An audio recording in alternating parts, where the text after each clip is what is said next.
Hey, good morning. Welcome to Hobby Evolution, episode 1088. Happy Tuesday. Happy Tuesday.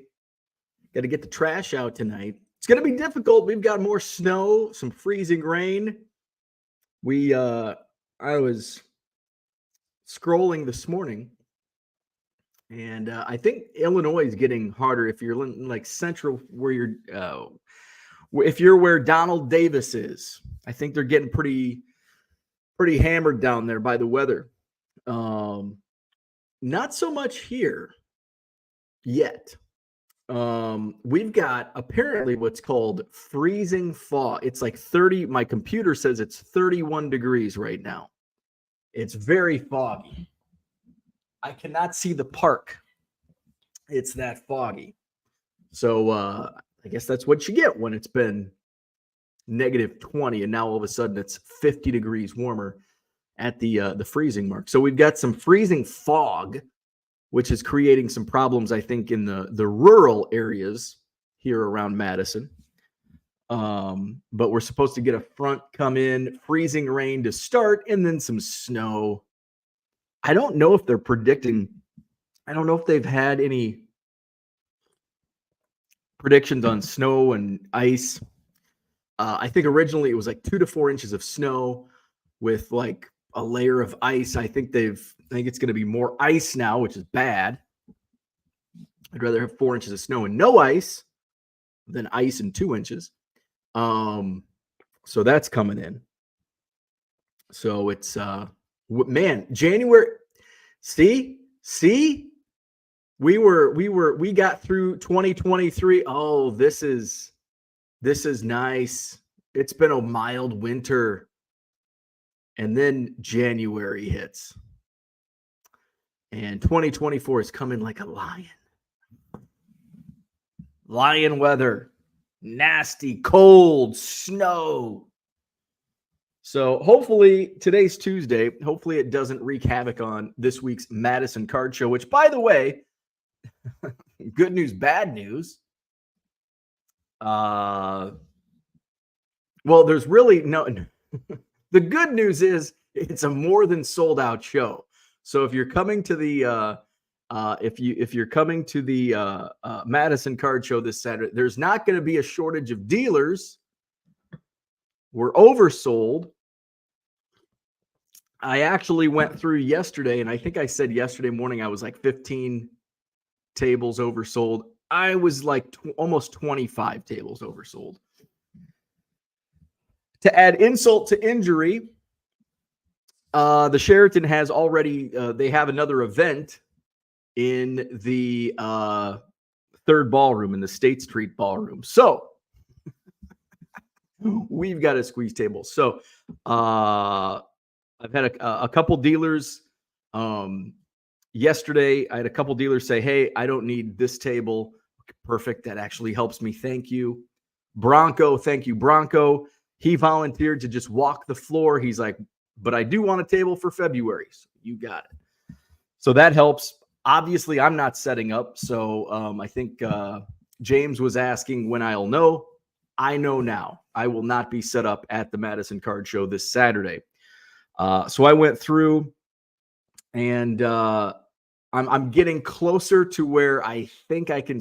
I'm not there yet, but I will have to buy more tables. And also thank you, Michael Renicky. He's going to bring in his own table.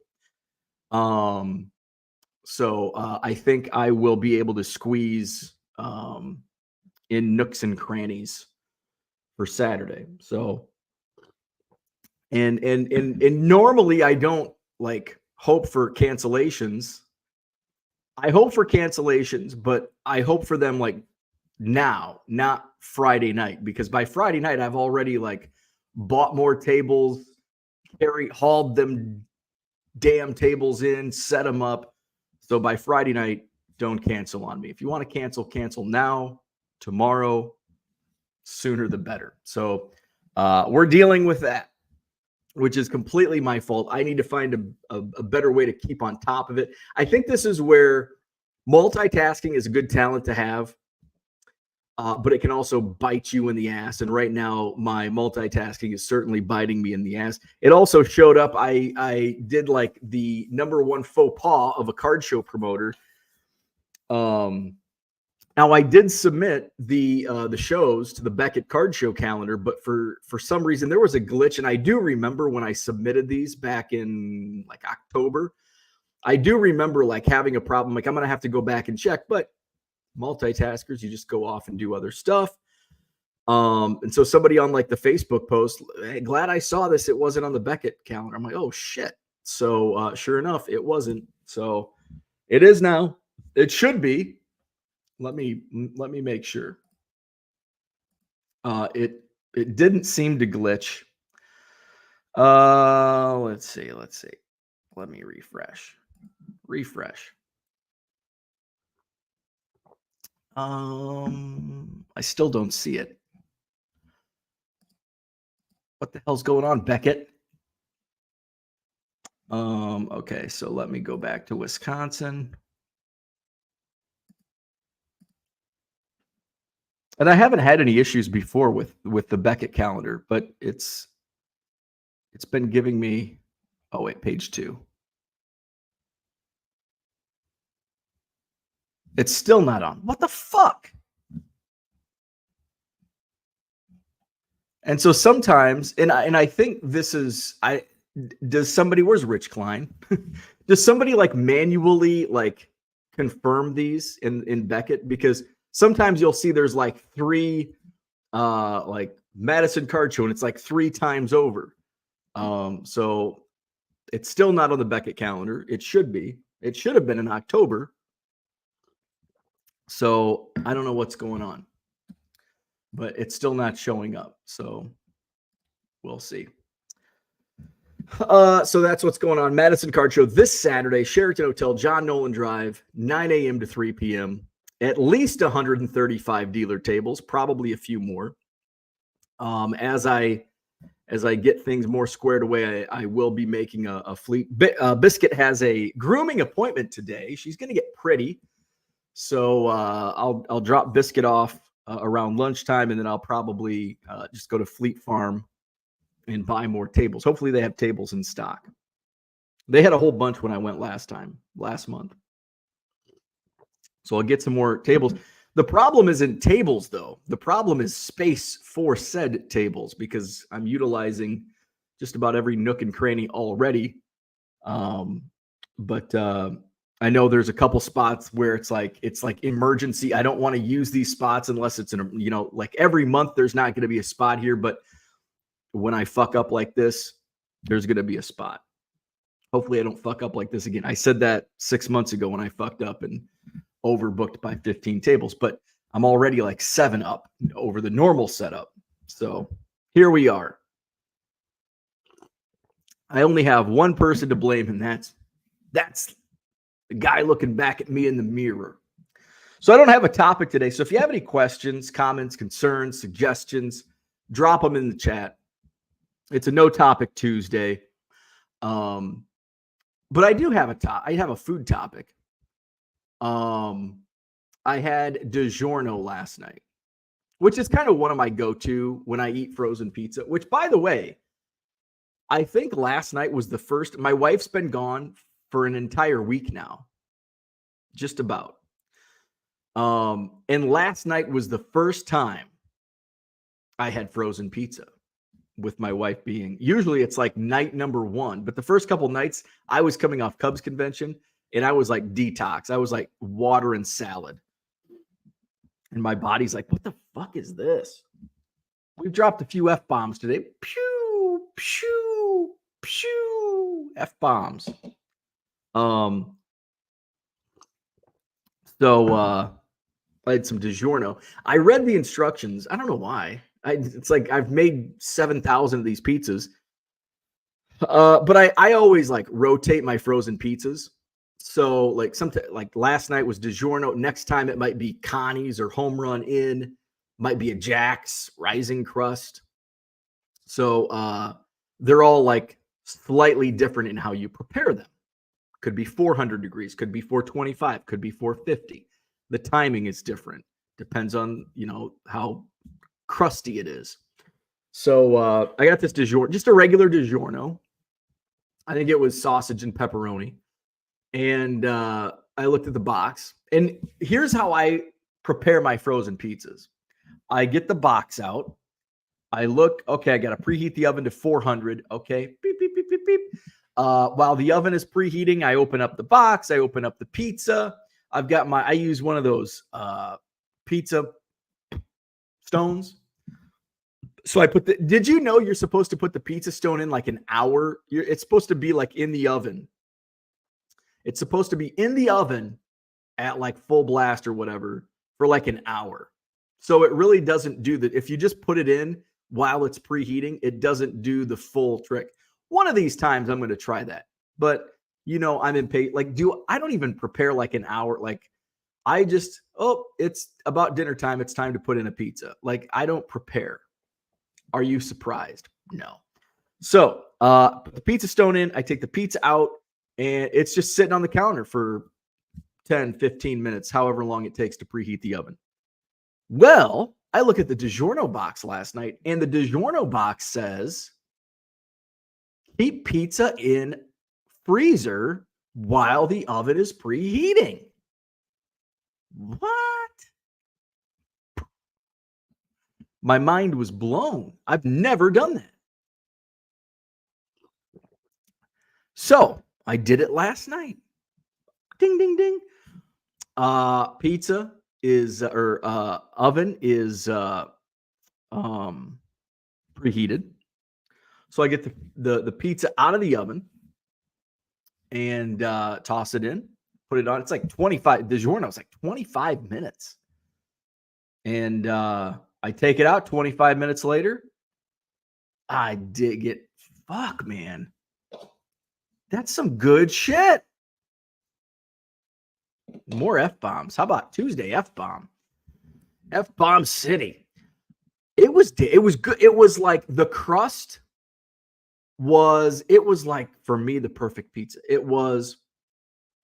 The crust was like a perfect crunch where it wasn't too hard, like to where it's like stabbing your upper mouth, inside of your mouth.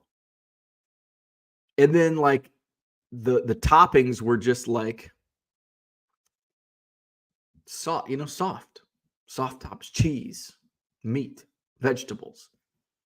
It was the perfect, for me. I think we're all different. We all like our pizza. Some people like, my wife only likes margarita pizza. Now, not that she doesn't eat, she'll eat like a cheese pizza. We get like the Costco gluten-free pizza, which like, it's okay. Like, you make sacrifices. And so that's my sacrifice. I'll eat your gluten-free cheese pizza. But then when I have a DiGiorno, it's like, oh my God, my taste buds are celebrating. No more of this gluten-free shit. At least not tonight. So it was good. It was good. Somebody asked in the chat. So that's our topic today, frozen pizza. Sports Cardrific Teacher wants to know, what's my favorite frozen pizza? This is like asking me what my favorite Cubs card is. Nobody asks me that, by the way. Nobody asks me, what's your favorite Cubs card? This is how many Cubs cards you have? Wow. What's your most expensive? Nobody asked, well, what's your favorite? What means the most? Nobody asks that. Why? How much money is your collection worth? So that's when I usually just spin it. Well, my oldest card, my favorite card, like what's my most expensive? And of course, I'll say that, and this happened several times at Cubs convention. What's your most expensive card? I'm like, well, my collection goes back to I don't answer the question. I dodge the question. Well, my collection goes back to 1887 because that's unique, right? I'm like, I've got like 4 or 5 cards from the 19th century. How much are those worth? Come on. Why do we do that? Why do people do that? Like, I don't know. And the funny thing is, I could say, because I've got a few of them, my Marty Sullivan Buckner gold coin. I'm like, I've got an 1887 Buckner gold coin, Marty Sullivan. And I think it's an SGC2, not just a 1. If I told somebody, and I think, what did I pay for that one?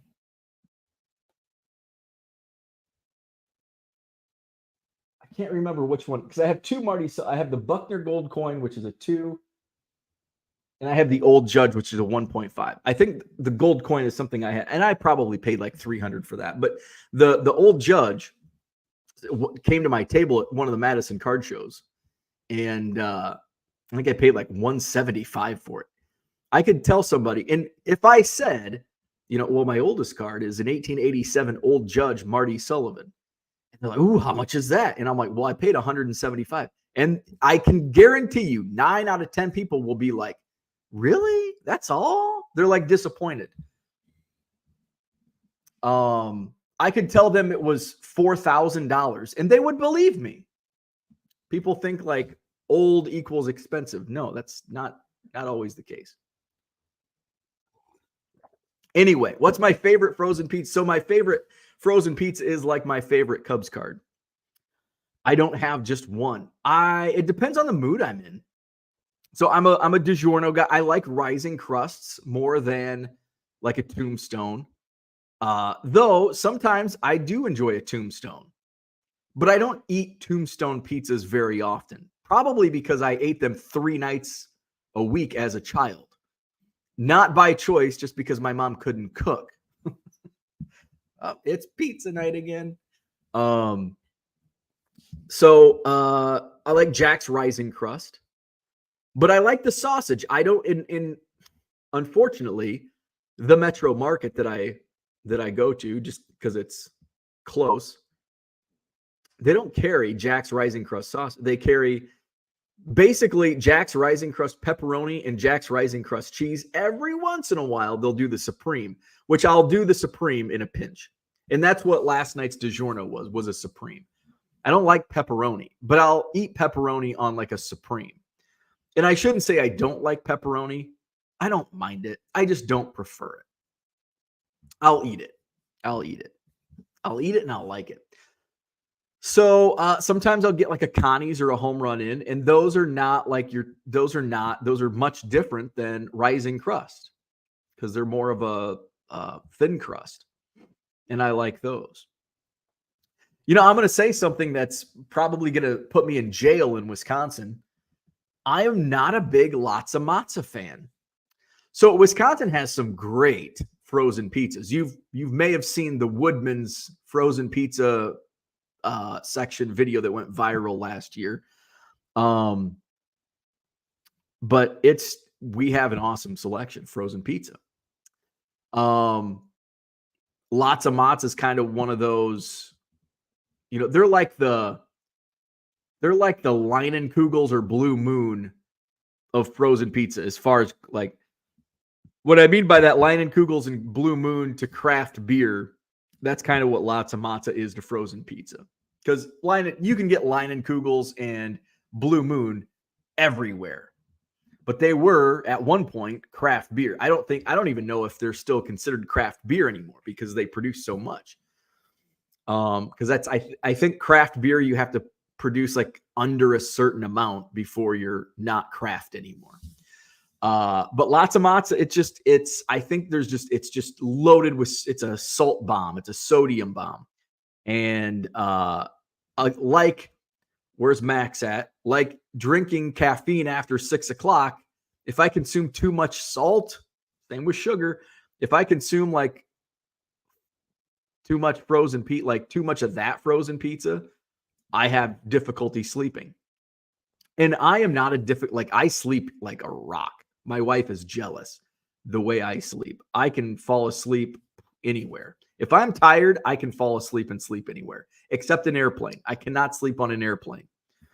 But I can sleep in a bar stool if I've had a couple too many beers. So my favorite frozen pizza, it's a tough one. It just kind of depends on my mood. But last night, the DiGiorno might be DiGiorno right now because that was a damn good pizza I had last night. Any more pizza comments? Unicorn Cupcake ordered a new item from Pizza Hut, the Melt.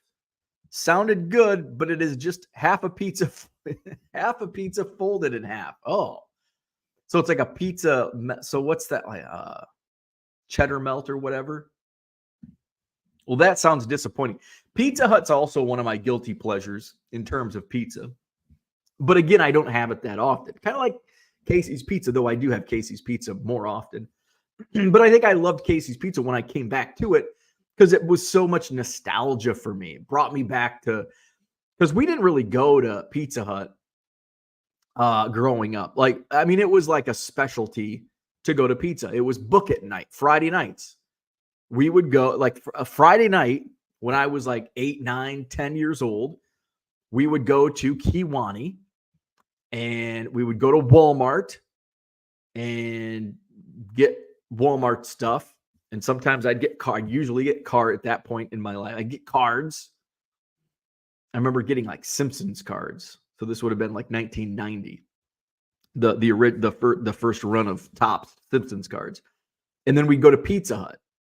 And I would get I'd get the personal pan for Book It with my Book It pin.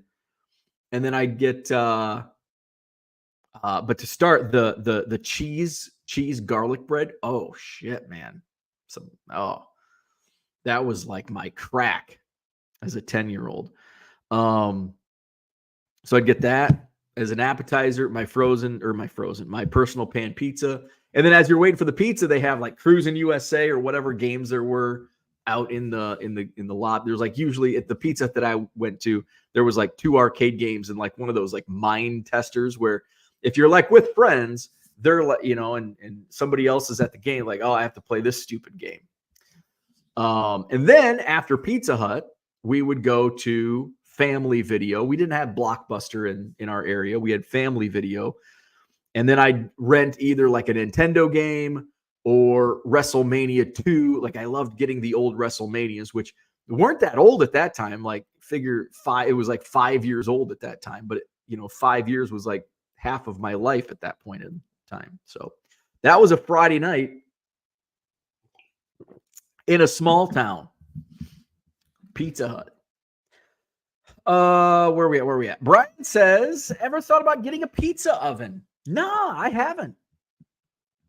We don't have a pizza. We have like a, the hell do you call it? We have like a separate like oven. It's not a pizza. It's too small for a pizza oven though. No, I haven't really. I mean, I've thought about getting one for my basement. That would have to be something I sneak into the basement. That would not be a purchase that I would like alert my wife to. I would not say, I think I'm going to get a pizza oven for the basement. My wife would be like, oh no, you're not.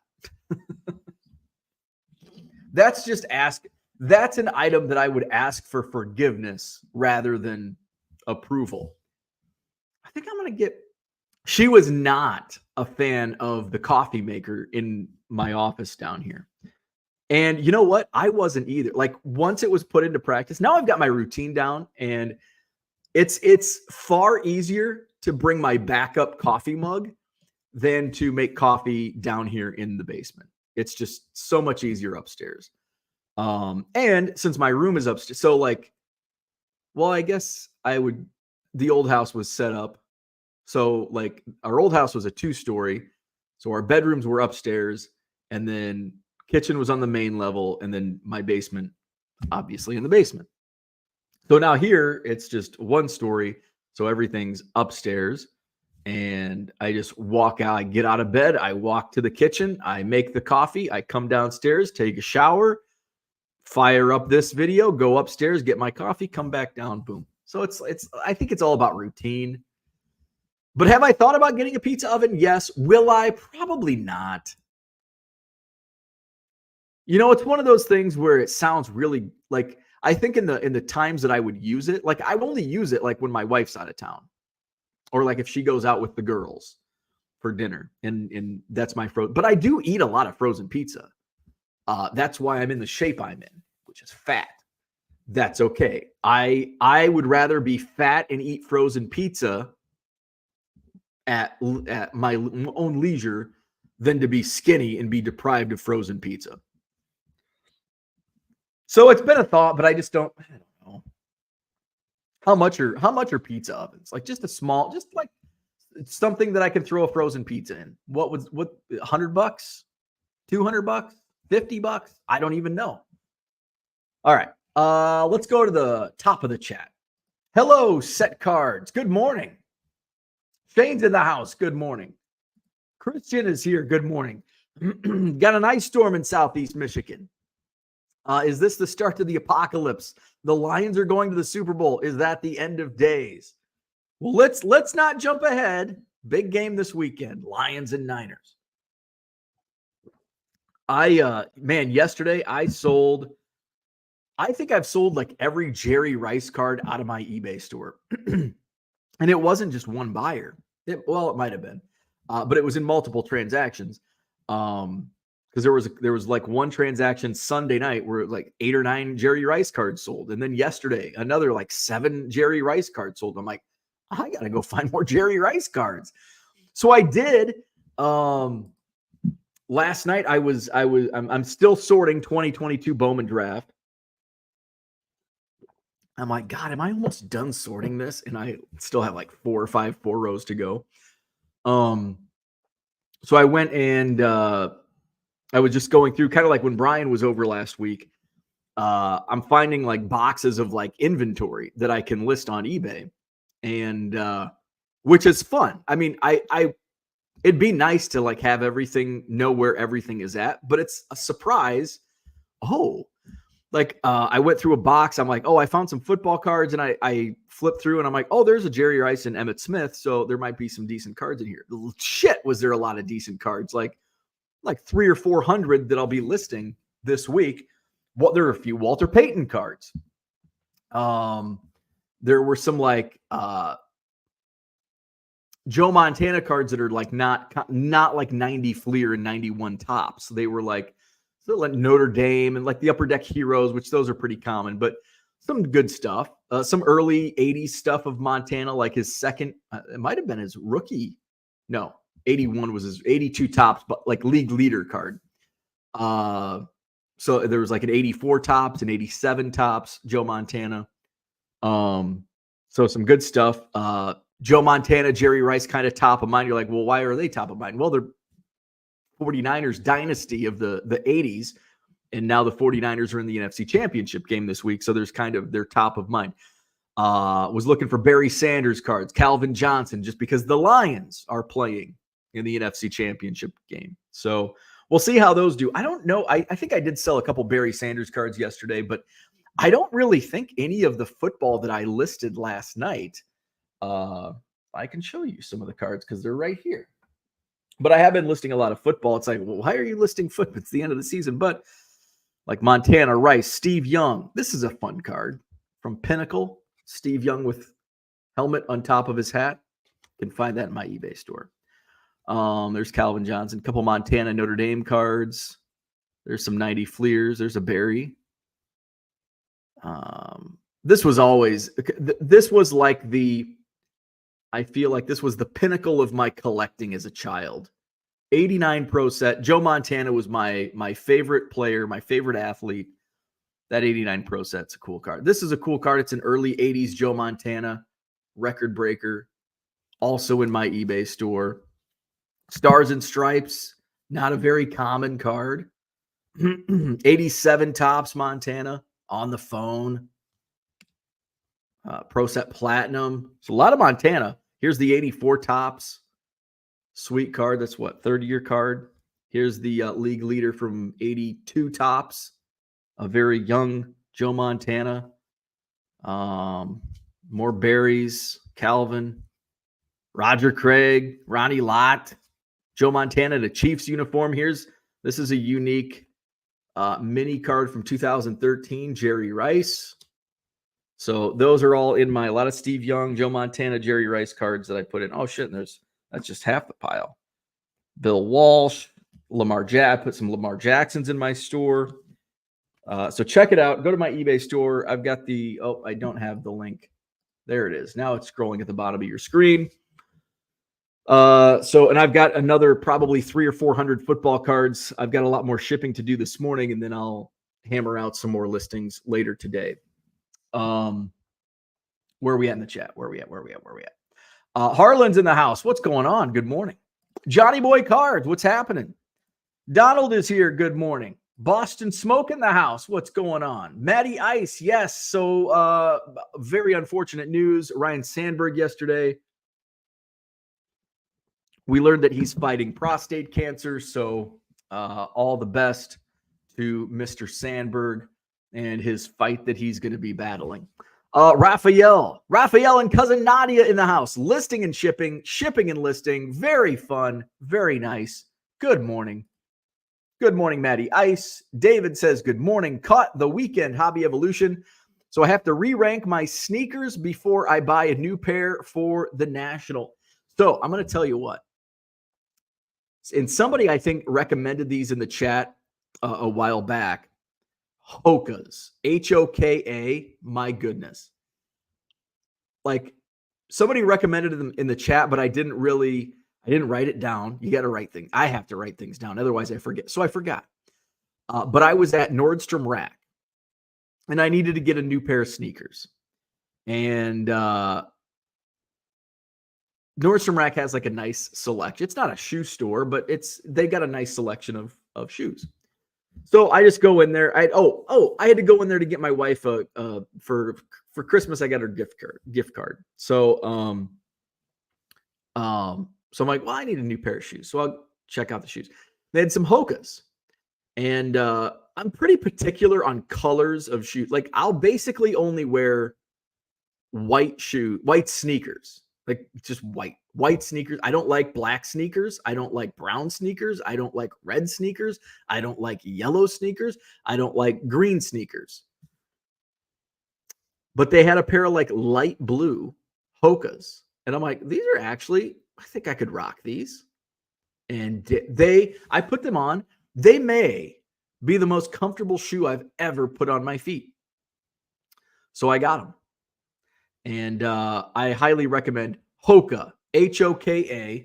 Apparently, I'm the last person on earth that knows anything about these shoes, because I'm like, my wife's like, oh yeah, those are really comfortable. I'm like, oh, like I thought I was onto something. I thought this was like an underground secret. No, it's pretty common. Everybody knows about Hoka's. I texted because I thought, and I may have run into Ron Dane at Nordstrom Rack. Like, I think we were walking in at the same time, but I didn't know it was him. I actually went, when I was in the shoe section, I Googled him, and I'm like, yeah, I'm pretty sure that was Ron Dane.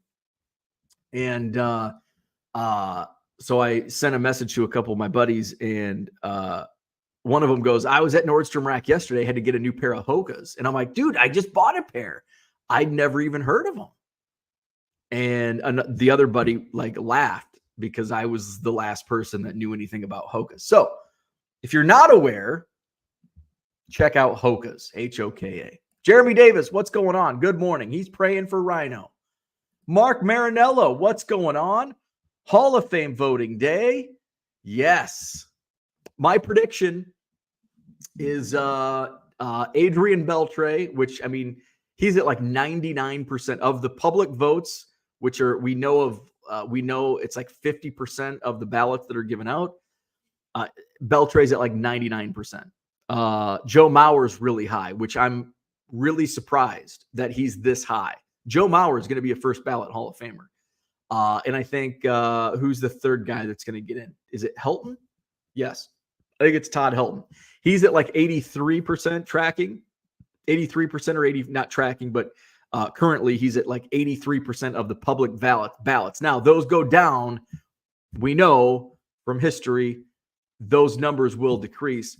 But I think Helton, Mauer's at like 85%. I think Helton's at like 83%. At least last I checked. Last I saw from not Mr. Tibbs on Twitter. Billy Wagner's like above the 75%, but like he's at like 77%, but he dropped significantly with the private ballots last year. So he would need like 85% to, like, at this point, he would need 85% to get in. So I predict it's going to be a 3 Hall of Fame class with Beltre, Mauer, and Helton. That's my prediction on how the vote's going to end up going. Next year's going to be a big one. Next year, Ichiro. And maybe this will be a topic. Well, maybe it's today's topic since we don't have a topic. But will Ichiro be a unanimous Hall of Famer?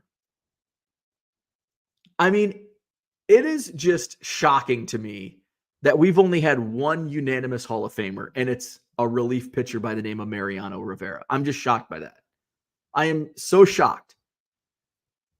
So shocked. Like, how? How does that happen? I don't know. I mean, and then you go and you compare, because we all compare like, okay, well, this guy, if Harold Baines is in, this guy should be in. It's like, well, if Mariano Rivera is a unanimous, well, obviously Ichiro should be a first ballot or unanimous. Ichiro will be a first ballot. I don't think he'll be unanimous, though.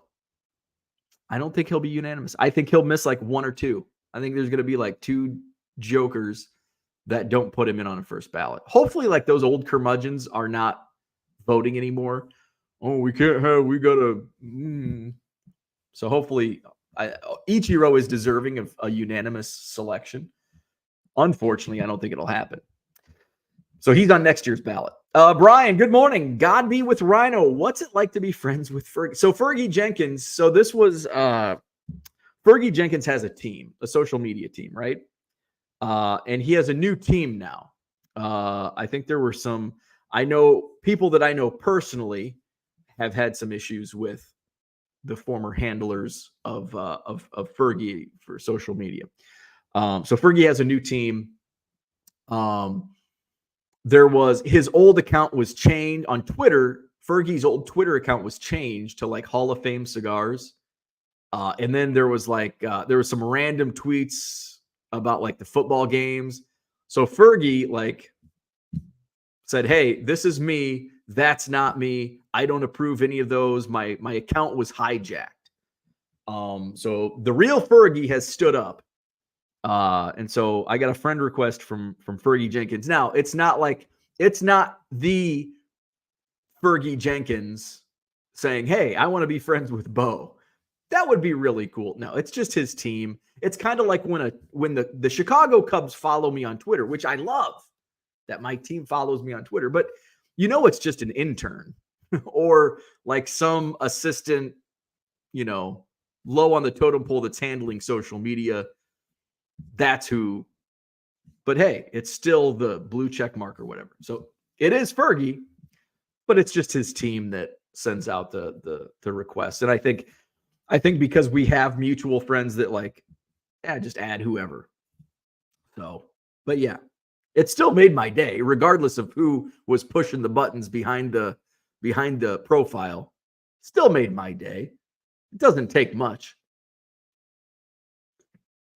So that was nice to offset the bad news, the bad Cubs news of Rhino, with some good news that Fergie's back on social media. Mr. Archer, good morning.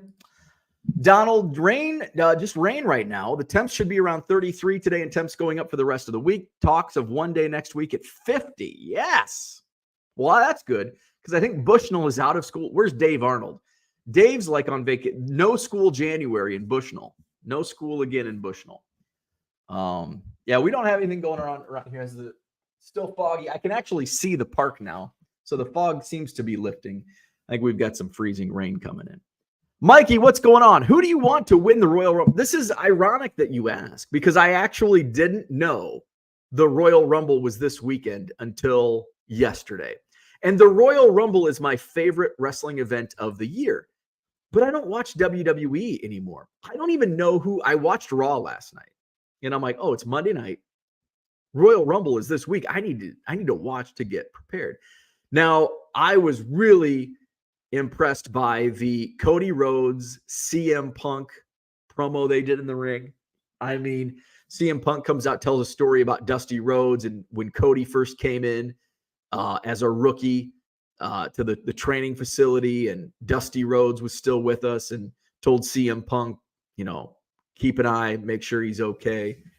And you could tell Like, I don't know if Cody, like a lot of this obviously is scripted, but I think some of this is, while scripted, like it's not shared with the opponent or the other person they're interacting with in the ring. And I think, that story took Cody by surprise. Like the emotion that he showed looked authentic. Like, he was starting to, I think he was certainly fighting off tears. He didn't want to show that emotion. He was really fighting it off. That was a really good segment. But I don't even know who's in, and I think those two are in the Royal Rumble. So I think it's probably, if they are, it's probably going to come down to those two. I'm more of a Cody fan than a CM Punk fan. But I always root for the under. It's always cool to see when there's like 4 left. It's always cool to see like the mid card guy making it. It's like, is he going to make a run? And now it's like the Royal Rumble, so the Royal Rumble guarantees you a shot at the world title at WrestleMania, when was the first Royal Rumble that was the case? 93? Because I think the 92 Royal Rumble, you actually won. It was a vacant title. That's when Ric Flair won the Royal Rumble and the title. And then the following year, it guaranteed your shot. It's been that way for 30 years since. So a mid-card guy is not gonna win the Royal Rumble. Not like one of the first Royal Rumbles was won by Hacksaw Jim Duggan. Mark says, oops, tomorrow is announcement day. Aha. Tomorrow is the Hall of Fame announcement day. Good morning, Unicorn Cupcake. What's going on? Running Buck Woodcraft. Good morning. I pulled a redemption card over the weekend. Anyone have experience with how long it typically takes Topps to turn around? Back of card says 15 weeks. It depends. So, sometimes it takes 3+ years. My buddy Ripping One-Handed, Ryan, on Twitter, he came, I think it was like toward the end of the pandemic, and I think it was a Bowman Mega Box. We were ripping Bowman, Ripping One-Handed and Offbeat All-Stars, both on their Twitter handles, Ryan and Brian James. They came over and we were ripping Bowman Mega Boxes. Ryan pulled a redemption of Garrett Mitchell, which was awesome because it's also his favorite team, the Brewers. He submitted it that night and had it in his mailbox 6 days later. 6 days. So it just depends on who you get for redemptions. And sometimes you can track, like, are these live, all that, like just looking at eBay. So it really depends. It just depends on, who it is. Have they signed? A lot of Cubs fans were waiting on James Triantos to sign. Those finally went live just like a week ago. Those have been out there for almost two years. Has it been? Over a year, if not 2 years. So it could be 6 days. It could be 15 weeks. It could be 2 to 3 years. Just depends on who it is. Hall of Fame card collector says Monday Night Raw will be on Netflix in 2025. I did not hear that news. That's interesting. Well, I'm glad I have that. That's really interesting because the WWE Network is on Peacock. Donald says, thanks for shipping my cards, and thanks, Mikey, for the ones I bought from you. I got them yesterday. Hey, thank you. Check out my eBay store, 99centcards.com. Sports card ripping teacher says, Ice Day here. Add another day to the school year. I saw a shoe comment. Jordan 1s are the most comfortable shoes I have worn. Okay, Jordan. I take that back. I have worn Jordans. I bought when I was, this was back in the early to mid 90s when I was a sneakerhead. And I bought a pair of used Jordans. They weren't very comfortable, but that was in like 1993. Maybe sometimes I'll see, like, I've got some sneakerheads in a group chat I'm in, and they'll like post like Chicago Cubs colors. They're not like Cubs Jordans, but they're in the colors. It's like, those are really cool. I can rock those, but I've never pulled the trigger. Jeremy says the Sandberg game was the day I became a Cubs fan on my 6th birthday, June 23rd, 1984, watching the game with my gramps on WGN. That's very cool. That's very cool. I was only 2 years old, so I was not watching the Cubs just yet. I don't remember my first Cubs. I don't have Cubs memories until I was 3 or 4. Because I was 2 years old, 2.5 years old during the 84 season. So don't recall that one at all. 85, probably don't remember any, because when you're 3, do we really have memories from when we're 3 years old? Probably 4. I can start remembering things. I can recall things when I was in 1986, when I was 4. I remember the Super Bowl 20. January of 1986, when I wasn't even 4 yet, but I remember parts of that day. I remember, but my mom, because I was asking my mom about it, because I remember being at home, and I think my dad stayed home and watched the games. My mom took us to the bar, to the restaurant. But it was a bar restaurant, the Fort Anawan at that time. The Sauk Trail in Fort Anawan. And I remember being at home, and I remember my cousin and my aunt coming over. My mom said my other cousin was with, my older cousin Mike was with, and I don't remember him being there, but it also he was a lot older than us. How much older? He was 8 years older than us. So he would have been 12. So he would have been off. When we went to Fort Anawan, he was probably off with his friends, doing other stuff. And me and my cousin Michelle were we were playing with dolls or whatever. She was playing with dolls. I was playing with Matchbox cars, whatever. Actually, she was more of a Tom. She was probably playing Matchbox cars with me. So I remember that. But it's not like I remember a lot of things from when I was that age, right? Donald says, Mikey, I got your cards yesterday. Victor's in the house. Good morning. Set Cards wants to know, what are my last 5 sales? Let's take a look. I had quite a few sales overnight, which is always fun to wake up to. My last 5 sales. Oop, Jerry. Oh, that's a respond to offer. Last 5 sales. Marcelo Meyer, 2023 Bowman Draft. Is it just one or is it volume? Oh, just a 1 card sale. 2022 first Bowman Termar Johnson, which I think I sold 1 yesterday also. So the Termar Johnson's been moving. So that's 2. 2023 Topps Heritage high number, Mauricio Dubon. 1981 Topps traded Leon Roberts, and a 1981 Topps Jim Sundberg. So a couple Rangers. That was the same, I assume the same buyer. It was. So those are my last 5. Those are my last 5. Mikey appreciates your business. JG says too many sellers must be an indication great deals for buyers, hopefully. That's a good comment, because that's always a concern I have. But this is something that I've been dealing with since, let's see.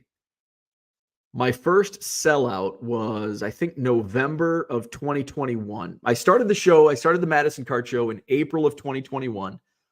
And we really didn't. And it takes, and I've talked to other promoters and people that want to start promoting a show. I'm like, you're not just going to have overnight success and have a card show and it's just going to be a great show and you're going to sell out tables. It's going to you got to build it up.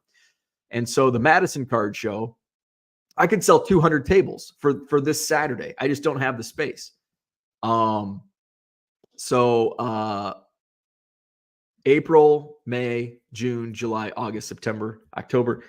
It took 8 months to sell out the area. And then I didn't have a show in December of that year. January, I moved it out into the hallway and sold out. And then February, I opened up the downstairs room and I think probably started selling out there. And then there's only been 2 months since where I haven't sold out. 1 month was because I had no other option but to run it on the same weekend as the Chicago Sports Spectacular, where I lose. I have about 15 vendors that are in Chicago for that show. And then the December show fell short, which that's when I got concerned. And then all of a sudden, January of last year was just a crazy busy show. Probably one of the busiest shows I've had. And I've sold out ever since.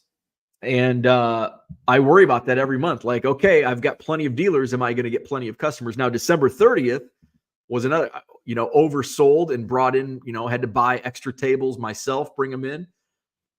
There were a lot of buyers and there were people spending money. So far we've got a nice balance, but there's going to come a point in time. It's not if, it's when the market slides.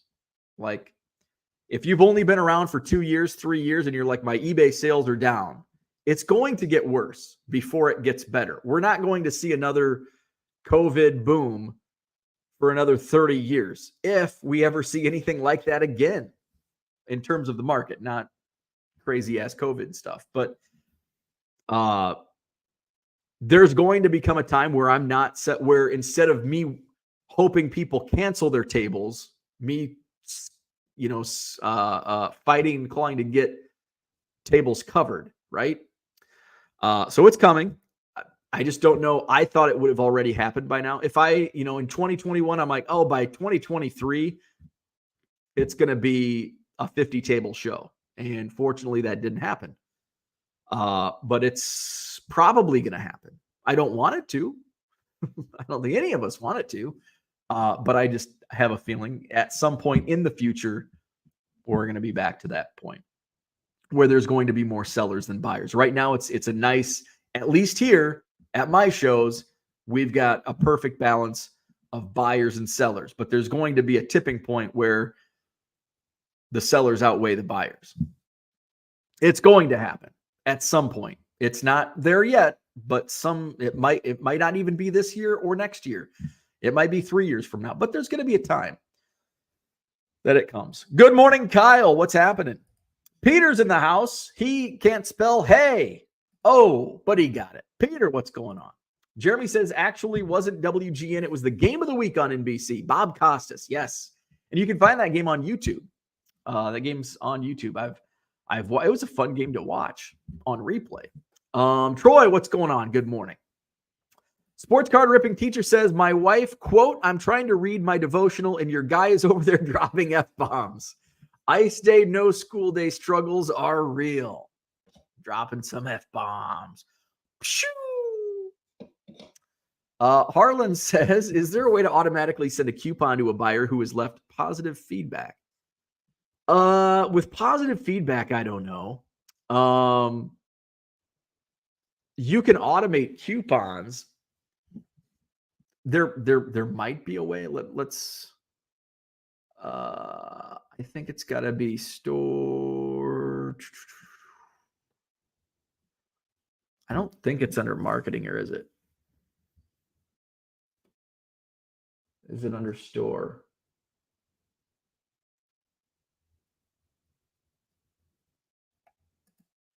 It's under promotions. Create a coupon.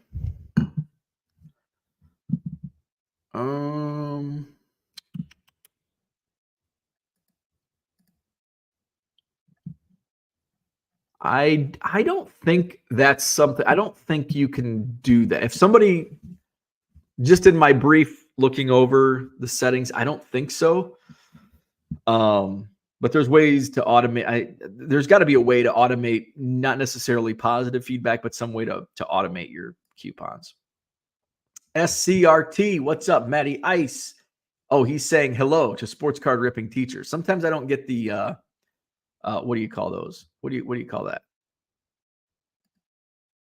It's on the tip of my tongue. Favorite frozen. Oh, we talked about that.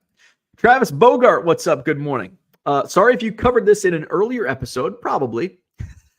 But did you ever move up to the next eBay level? And again, why did you have to do that? Listings cap. So I have not moved up to the next level yet. which is the Anchor store level. But I have already planned that I will, once I get to 62,000 or 63,000. I think it's like the tipping point's like 62.5. We did the math last week. So once I get to that point, then yes, I will subscribe, and I'll keep an eye on because I'm at 50. I'm at almost 52,000 listings now. CDP 2.0, like I'm in a groove where I can just list a few hundred cards a day and then still sell, I'm at about 100 per day average right now, which is down from where it was, a few months ago. But it's starting to kind of tick back up here over the last few weeks. So yes, I will be moving up to the next level, which is the Anchor, once I get to that point. And I have to do that because yes, there's not a cap. There's not a listings cap. It's all about the money. So once you are capped on free listings with the premium store, which is 60,000. So you get 60,000 free buy it now listings. You get 10,000, but 50,000 additional in certain categories, which sports cards is one of those certain categories. So 60,000. After you hit your 60,000 in a month, they start charging you 10 cents per listing. So then you just do the math. What's 10 cents per listing as opposed to the difference between a $300 Anchor store and a $60 premium store, $240. So what's that? $2,400. So once you get to 62,400, then it's like, okay, it's worth it for me. And actually it's probably less than that because you get extra perks.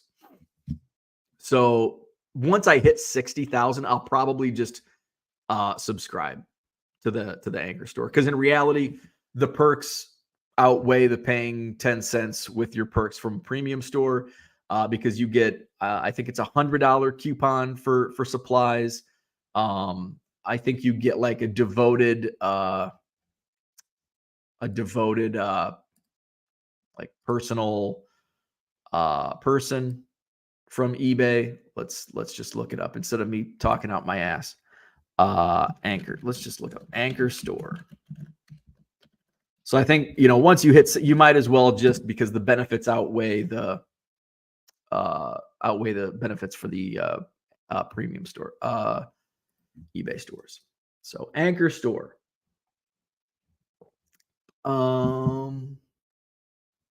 We want to, let's see. Let's just go to open. The one thing about help, there's so many, like I feel like I have to go to multiple clicks to find the actual stuff I'm looking for. So Anchor store for high volume sellers who want lower fees. So the perks to an Anchor store, you get it goes from 60,000. I wish you got a little more than 40,000 bump, but you go from 60,000 free insertion listings to 100,000. I believe the final value fees stay the same.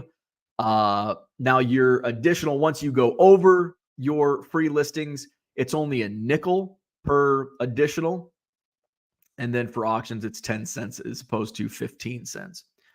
Let's see. Benefits, you get a dedicated customer support team. And then I think you also get additional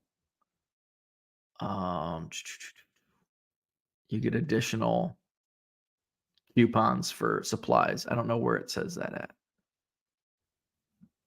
Anyway, so yeah. I'm getting close to that point. I'm getting close to moving up to the Anchor store. Especially now with Card Dealer Pro 2.0, like I'm zooming. Like it feels like I'm adding 1,000 cards. I'm not listing 1,000 a day, but it feels like it. I mean, I'm getting close. There's been some days where I've done 1,000. Kyle says, no topic. Stream the Sandberg game. What a performance. Yeah, what a game. June 23rd, 1984. Unicorn Cupcakes, Pizza Hut Melt. Johnny M says, good morning. Heading to the post office. Catch the rest later while I list. Sounds good. We talked about the pizza oven. Mikey listed a bunch of baseball cards in his eBay store. Peter says 1 million F-bombs. Sorry to sports card ripping teacher's wife. Max says, you weren't a rule follower as a kid, were you? I followed some rules. I picked and chose. Directions on the box for a reason. Yeah. I bet. You know what? I'll be right back. Let's have some fun. It's a No Topic Tuesday. We're already an hour in, but I think I have some old report cards, and I bet that's on a report card. Doesn't follow directions. Let's see. I'll try to find them fast.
All right.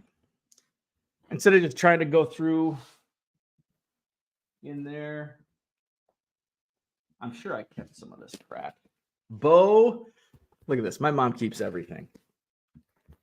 And therefore I keep everything. Oh! Remember Mr. Barsman. This is a DF slip from Mr. Bosman. I was getting a D. I think I brought my grade up. First quarter, it was we had a Vietnam War class. There were 3 of us. Me, Jason, and Amber were in this class my senior year. I was getting a D. I got a 66% on the first test, which was an F in our school.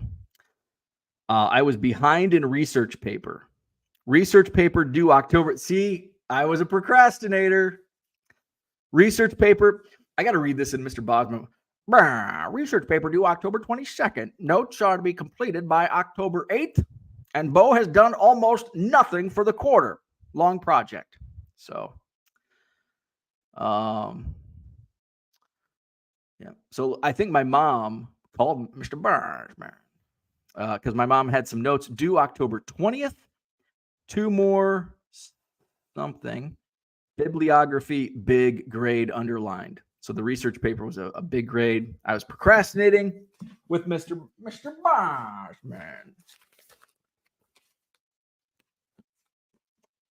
What the fuck is this? My mom kept like that's not pot. That's I think from like prom. What the fuck? All right, we got to find like a junior high or grade school. Ooh, here's some old report cards.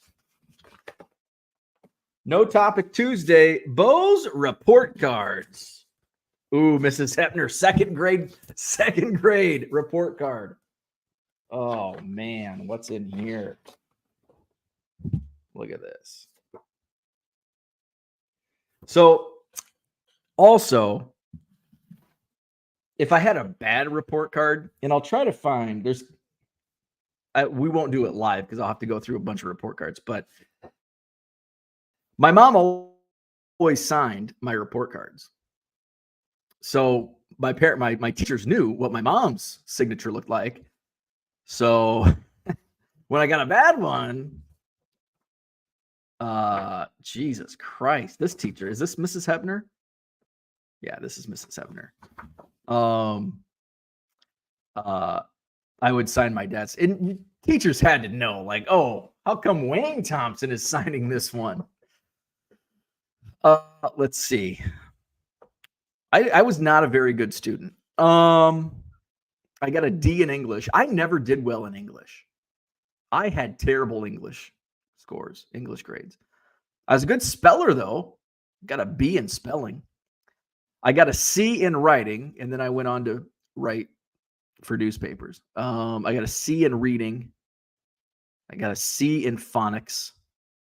I got a C in arithmetic. I got a C in social. I was a C student. I got a B in music. How in the hell did that happen? I got a C in physical education. How the fuck do you get a C in PE? Sorry, sports card ripping teacher. All right, special message from the teacher. I do remember I got a poor PE score in high school because it was gymnastics, and I am not flexible. And it's like my dad was like, "How the hell do you get a C in PE?" And I'm like, "Dad, like I have to do this." And he's like, "What are they doing that PE for?" I'm like, I don't know. Let's see. Message from teacher. First period. I think this is cool. I think this is broken up into quarters. So this is from Mrs. Hepner. Mrs. Hepner was the scariest teacher at Anawan.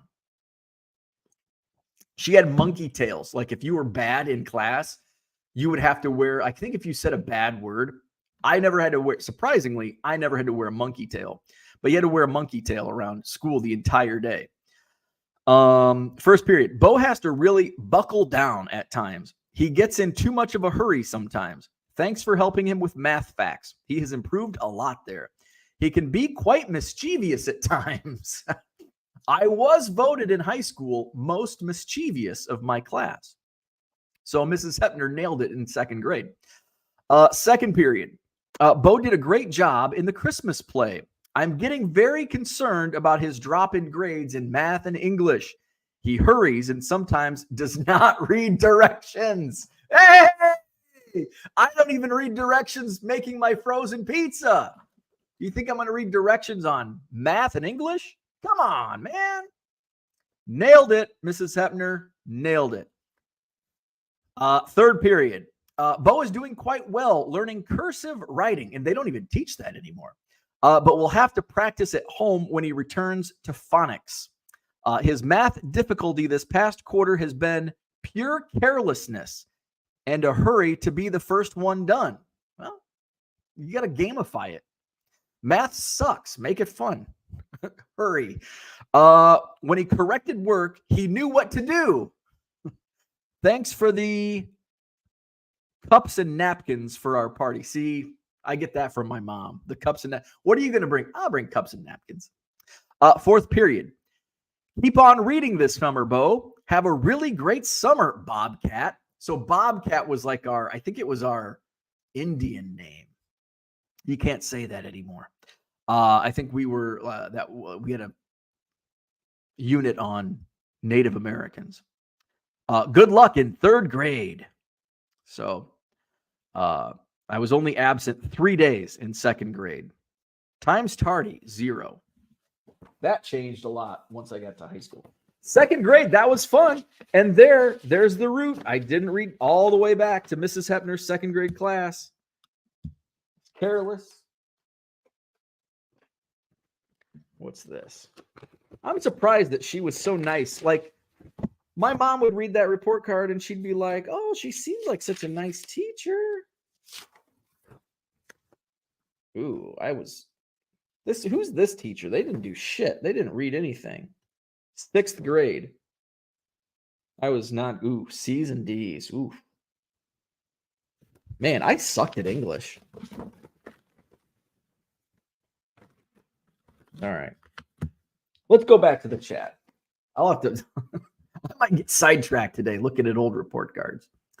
Dan's in the house. What's going on? Dan, he wants to know, anyone here collect foreign currency? I'm looking to trade or purchase. There you go. Hit up Dan. I have some American coins. Let's see. Mikey says, do you like Firestone or Red Baron? I've never had Firestone. Red Baron. I don't think I've had Red Baron in a while either. Brian says, my kids just got some Thai and Hong Kong currency. Very cool. I've got some Iraqi money that one of my buddies who served overseas in Iraq brought back. So I have like some money that has like Saddam Hussein on the currency. Corey Garcia, what's up? Good morning. Unicorn Cupcake, I collect used postcards. Todd says, no one ever asks me how much my 1990s cards are worth. Did your mom ever make fish sticks? Oh, of course. Heck yeah. It was like frozen pizza, fish sticks, spaghetti. Spaghetti night was big. We had mashed potatoes a lot, but I'm trying to remember, like, I don't think it was like Salisbury steak. We didn't like when I was a kid, we didn't like grilling wasn't a thing until like I became an adult. Like at my parents. Like I don't remember my parents.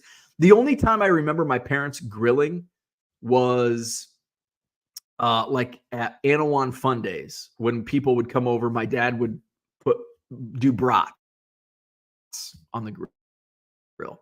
We did brats a lot, but we would always just boil them, and like we never grilled them. Like it was boiling, and then you eat them. Or maybe my mom would put them in the oven, I guess, to finish them off. Sweet corn, BLTs. We had BLTs a lot in the summer. Brian says Newman's frozen pizza is good. Haven't really had a delicious oh man, I love every frozen pizza. It's hard to mess up a frozen pizza, but there are like some not good frozen pizzas out there. Have you ever added additional cheese? No, not. I mean, have I? Yes, but I don't find it necessary. I don't find it necessary. Let's see. Red Light says you don't like pepperoni. It's not that I don't like it. It's just that I don't prefer it. I'm not a big pepperoni guy. Brian says my buddy orders overnight pizza from some famous Chicago spot. There's a lot of famous Chicago spots. Pepperoni and bacon is my go-to. I don't like bacon on a pizza. I don't like bacon on a pizza. There was Casey's now has, and I haven't had it because I had it once and it's like, this sucks. They used to have just a barbecue pizza. It was fucking awesome. Sorry, sports card ripping teacher's wife. We got to drop the F-bomb because it was so good. Now it's like a barbecue chicken and there's onions and bacon on it, and it just ruins it. It's not good. Not good. So I think that's why I don't like, but I don't know. Bacon just doesn't do it for me on a pizza, especially on a pizza.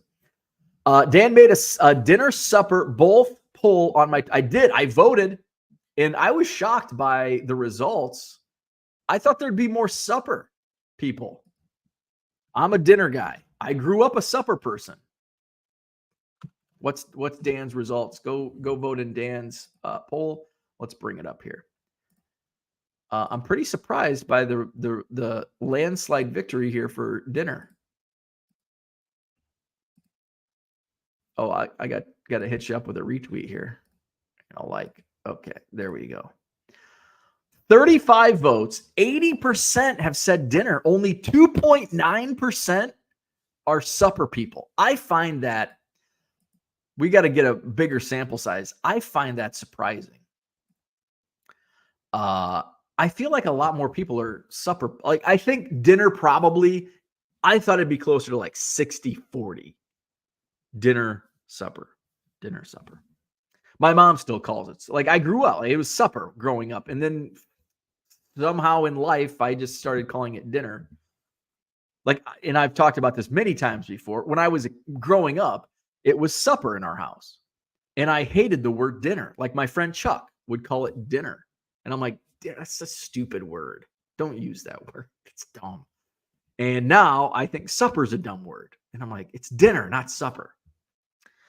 Orlando's here. What's up? Good morning. Matty Ice says hello to Orlando. Sports card ripping teacher says home run in is a favorite here, but we will eat all the pizza in front of us. Same. What are your favorite Cubs cards from each decade? Oh, that's a tough one. It's really hard to say like current, like the last 20 to 30 years, or I guess the 2000s to now, the 2000s, the teens and the 20s, because there's just so many. And it's like every time I say, I'm like, oh, I forgot about this one. I like this one. From the 90s, like the 97 Bowman Kerry Wood is up there. And again, I probably can't just pick one. I love the 90 Topps rookie Gold Cup Jerome Walton. So yeah, the 90s is actually probably pretty easy. The Kerry Wood, I love some of the 98 Bowmans, but I'd say the Kerry Wood 97 Bowman and the 90 Topps Jerome Walton are up there. The 80s, the 84 Donruss Joe Carter is like the first one that comes to mind. 84 Donruss, the 89 Topps Ty Griffin. The 85 Topps Sean Dunston. Like I rank those all ahead of the Sandberg rookies. Sandberg rookie, Topps rookie is going to be in my top 5, but not in my top 3. And then Donruss and Fleer Sandberg rookies got to be in there at some point. What else is in there?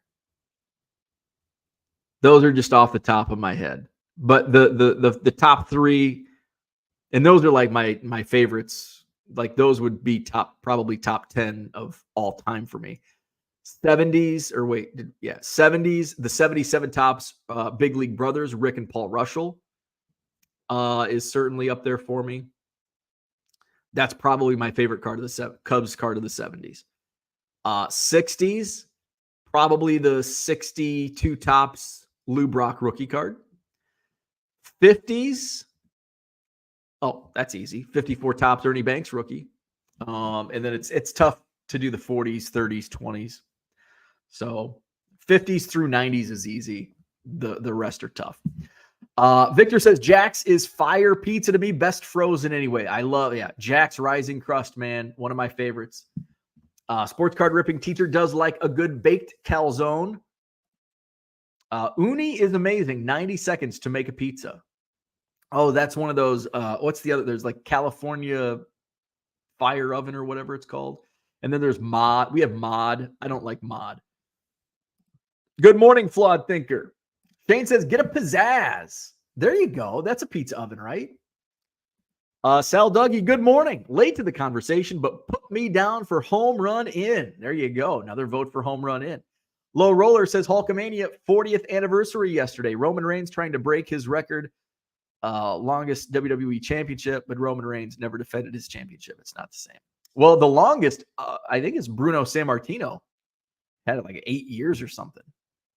You go back and look and like Bruno Sammartino, Bob Backlund held it for like 7 years. It's crazy.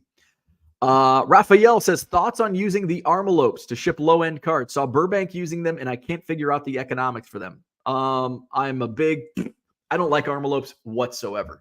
You either use, my opinion, on low-end cards, I'm using plain white envelopes, regular old standard Walmart envelopes. If I want to protect a card further, then it's just going to ship bubble mailer. So I'm not going to ship in envelopes. I don't understand the economics either. I'm not an envelope guy. Brian says, could maybe be a brick oven out of 91 Upper Deck bricks. There you go. Asking the cost, now is the time since your wife is out of town, right? Troy says, I'm here for the food chat and some card talk. We got a little mix of both. Blaine's going to be listing as much Marvin Harrison I can find up until the draft. That's a good one. I pulled some Marvin Harrison cards as well. That's another good one. His son going to be a top pick in the NFL draft this year. Let's see. Max says hotels for the National went up yesterday. FYI. Very nice. Dan says I bought 3 pairs of shoes at Nordstrom Rack last summer in Chicago. Mikey says, buy some Gucci's. There you go. I don't know. I want a pair of Gucci's just to have a pair, but I just don't want to spend the money. I just don't want to spend the money. Unicorn Cupcake says, all the best hotels are in East Cleveland anyway. LOL. Just kidding. Do not get a hotel there. See, I don't know anything about Cleveland, so I might have said, oh, okay. Hey, somebody told me East Cleveland. Matty Ice says, I'm training for an ultra marathon. Hokas are amazing. Awesome. Shane says, I just learned about Hokas when you started talking about them. Pro Set Awesome. What do you think of 23 Stadium Club coming out tomorrow? Hobby, new box, or blasters? You know, I'm a sucker for Stadium Club, but I don't buy it. I don't put my money where my mouth is on Stadium Club. I think it's an awesome set. I'm probably going to have some FOMO because it's been a while since we've had a new product. Maybe because I'll be like, well, the Walmart that's next to the Sheraton Hotel on John Nolan Drive sucks with cards anymore. Maybe if I have some time Friday, I'll go looking to see if there's any retail on the shelves. For me, it's just Stadium Club's a fun rip, a few blasters if I find it. Because the photos are amazing. Tracy says, I've never heard of those shoes, the Hokas, but I only ever buy Asics or Brooks. Check out Hokas. Zach, what's going on? Check out Hokas. They are awesome. Victor was not aware of the gym shoe brand. I got a pair for my wife for Christmas. Mike O says, based on public gained votes, it looks like Helton is likely to fall a few votes short. He needs to gain 11, and I think he has only picked up 3 or 4. I guess we'll find out at 6 p.m. Yeah, that's the thing. When they go to private, those numbers drop. Dan says, I'm not shocked. Too many dipshits voting spitefully. Brian says, the Hall of Fame process for baseball is beyond frustrating. Amen to that. I agree. Flipping Sports Guy says, I will say this like I do every year. If you're not a first ballot Hall of Famer, then you're not a Hall of Famer. That's what's so stupid to me. It's like, why is this guy not a Hall of Famer for 8 years? And then all of a sudden, year 9, we're going to put him in the Hall of Fame. I don't understand that. Brian says, making votes public is akin to vote manipulation. Zach says, Devin Hester is the only Hall of Famer I care about. Either Mongo, McMichael, a close second. I agree. Hester should be in. Mike O says Ichiro has a good shot that, again, some dope will keep him off the ballot because of his later season. Yep. Somebody's going to keep him off. There's going to be at least one asshole that's like, oh, he's not a Hall of Famer this year. Flipping Sports Guy says, with the years between end of career and voting day, there is plenty of time to analyze the player. Don't need an additional 8 years or a weak ballot to get in. I agree, 100%. Talking Tatis says, Fergie Jenkins had the hotel room next to mine in spring training with the Reds in the early 90s. Spoke to him almost daily. Pleasant man. Super nice guy. Super nice guy. John says, wait, wrestlers were crying. Did the Royal Rumble start in 1986? I think the first official Royal Rumble was 88. I think that's the one Hacksaw Jim Duggan won. I think they did, listening to one of the podcasts, Bruce Pritchard's podcast, I think they did a couple practice runs, but they weren't on TV. They were house shows, dark match type deal. I think they ran because it was the Royal Rumble was a Pat Patterson idea. And it was a damn good one too. Worked out pretty well. John has a secret. A lot of people already know who is winning the Royal Rumble. You're welcome. You are correct. That's why I would never bet. A friend of mine said, hey, should I put money on Roman Reigns winning the Royal Rumble? It's that just, I can't believe Vegas has odds on that. I would never bet on the Royal Rumble. Zach and Porter says, whoa, how the hell did John get a wrench and why do I not have one? He asked for one to post something. If you want one, you can have one. But I can't give them out. I can't toss wrenches out like I used to. We ran into too many issues with the wrenches. Bo doesn't know how to use a wrench. Someone has to fix stuff around here. Hey, there's some truth to that. James says, I've been waiting 3 years on Topps redemptions. No, today is the announcement day. It's Tuesday. Okay, so today is Hall of Fame day. I'm concerned that no one is watching the watchers. Chaos will ensue, and I'm here for it. Victor says the wrench is back. Asking for your thoughts and prayers. AVN convention at my hotel this week. AVN, what's that stand for? American Venereal, American Veterinary. Those are two different things. If one person were allowed to have a wrench, I'd want John or LRS. Happy No Topic Tuesday. And we've gone an hour and 25 minutes. How far? Shit! We are 40 minutes behind in the chat. My goodness. Neil, what's up? Let's see. Raphael says, what's your floor pricing now with the USPS stamp increase? I kind of went away from it, from floor pricing. I mean, I raised my quote floor pricing to $1.75 last year just to weather future increases. This increase is only a penny. It only went up 1 cent, so no issues there. But I've been listing stuff at 99 cents free shipping. I've been listing $1.50 free shipping, so it's kind of all over the board. I'll throw a batch in at 99 cents or $1.50 just to get some buyers, and hopefully they buy multiple, which is happening more than I expected, so that's good. Dan, what's going on? Good morning. JW's in the house. Good morning. John says, when will eBay have a tip option for sellers? Everyone else is doing it. Why shouldn't we? Good point. Jordan, good morning from flooded SoCal. Dan says, with your 8170, if you scan 100 cards, how many times does it stop and ask you to start over due to feeder issues? Also, how many cards do you put in the feeding tray at a time?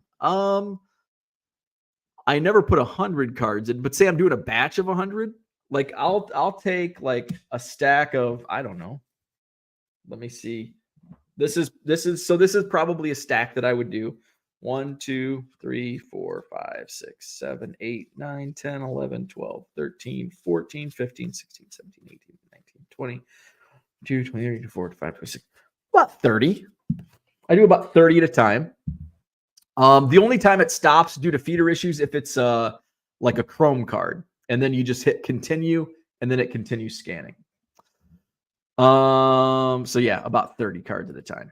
Let's see. Zach says there is a tip. Those unsanctioned transaction fees. Bo gets all Spartacus about. Porter, what's going on? Bruce is in the house. Good morning. I thought I was hearing a touch of Elon Musk with your gut feeling on your card show business. Joe Trotto, what's up? Had an anchor store before they started with all these bonus listings, instant access to eBay reps. So how was that? So I'll ask that if you're still here. This was half an hour ago, but I was probably looking up my old report cards. Acronym, thank you, Talking Tatis.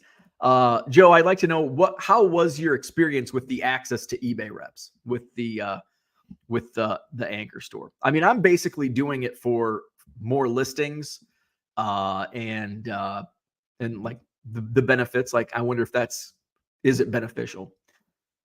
John says dead air. So this must have been when I went to run and to find my report cards. Over under on C's for the report card. A lot of C's on that report card. A lot of C's on that report card. Porter says those are mushrooms. Eat them now. Oh, that must have been the flour. Flawed Thinker says the grades in my high school went like this: 100 to 94A, 93 to 87B, 86 to 78C, 77 to 70D. I think that's exactly how ours were. Like, that's exactly what ours were. I told my coworkers this, and they couldn't believe it. I told them that was why our school had so many Ivy Leaguers. We didn't have too many Ivy. What's this? Oh, some test. 8th grade. Oh, this is 7th grade. So ours was even tougher. So this is our grading scale. 95 to 100 was an A. 88 to 94 was a B. 77 to 87 was a C. 70 to 76 was a D. And then below 70 was an F. Saw some of those too. So yeah, we did get high marks. Our school got high marks. I drug the average down, but we had some smart people to bring it up. I'm sure we had some Ivy Leaguers. None that I was in school with at the same time, but we had some smart people. Flipping Sports Guy, you've got to be really bad at my kid's high school to get an F. They even use E as a letter grade now. Is that true, or is that a joke? I know that could be true. With Common Core math or whatever the hell it is, I'll believe anything these days. Riding your e-bike once every 18 months is indicative of your PE struggles. That's true. There's some truth into that. Rob, what's going on? That's awesome. A C in PE. How does that happen? I bet this was my 7th grade. I bet I did better because I was like much more athletic in 7th grade than I was in 2nd grade. Got a D in English again in 7th grade. I got a B. How in the hell does that? I must have had a hard grader, and our PE teacher was a tough grader. The hell? A B. I feel that schools that use the 10-point grading scale are producing dumber kids. Just my 2 cents. I usually bump the Cubs fans up a little. Those would have been B's with me. Brian says your ADHD is evident. Yes. I don't think that was a thing, though, in 19... What was second grade? See, this is where I'm dumb at math. I can't do that math quick enough. 1989-90. 1989-90. We were not talking about ADD and ADHD in 1989.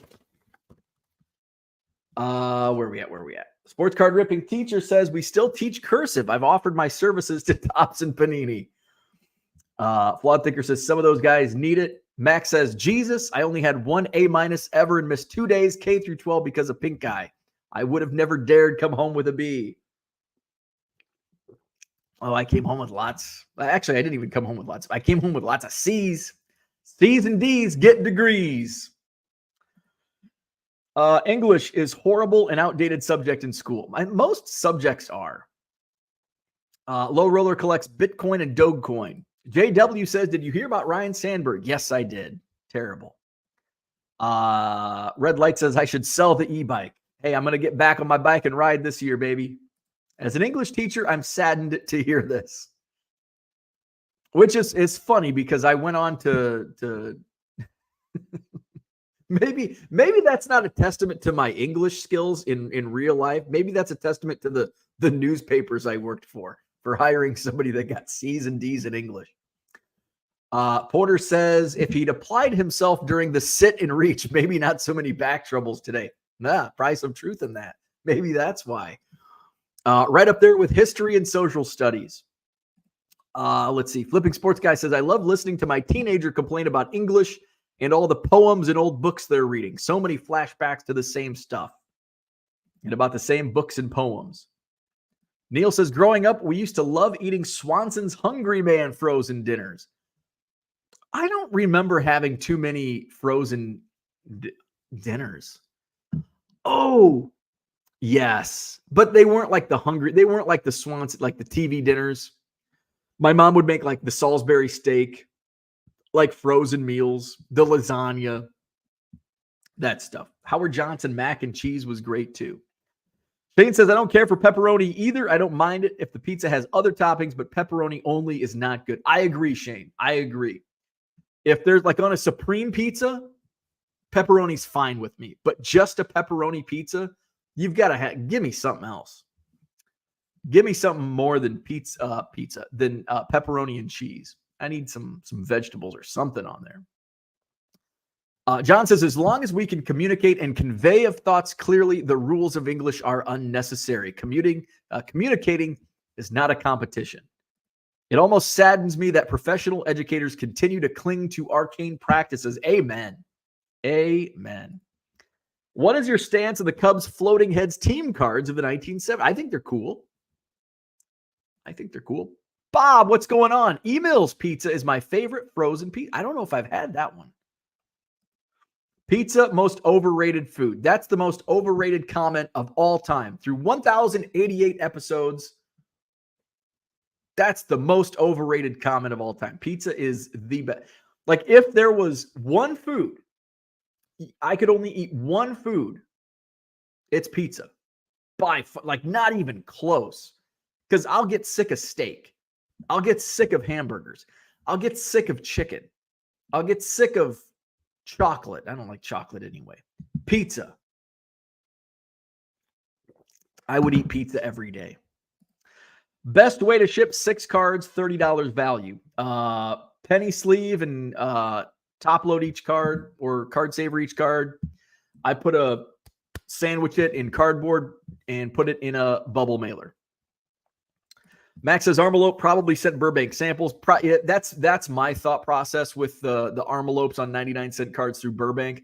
I'm guessing they got a real sweetheart deal through Armalope, and they're just using up stock or whatever. Because yeah, they're not buying, like, I mean, if it's Burbank, they're buying a truckload of Armalopes, not like 2 cases like we would.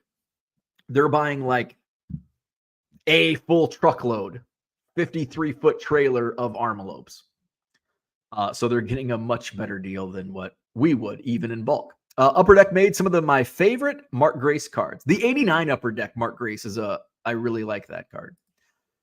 Marvin Harrison has another son, about 14 years old, also elite for his age. Dylon Thug, what's going on? When you guys are using Cardula Pro and importing the Excel data, how do you get to that page where you can import that data? I click sell and it goes straight to the listing process. Here, I'll show you. Let's see. Let's remove that one. Let's go to CDP. Let's go to batches. All right, let's present. Share screen.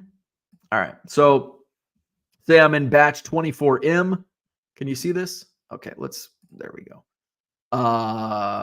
So I go to export cards over here. And I just noticed this like yesterday, where there's like little icons here. So export eBay, export all cards. We're going to export without reviewing. Now over here, eBay listing template, download eBay CSV.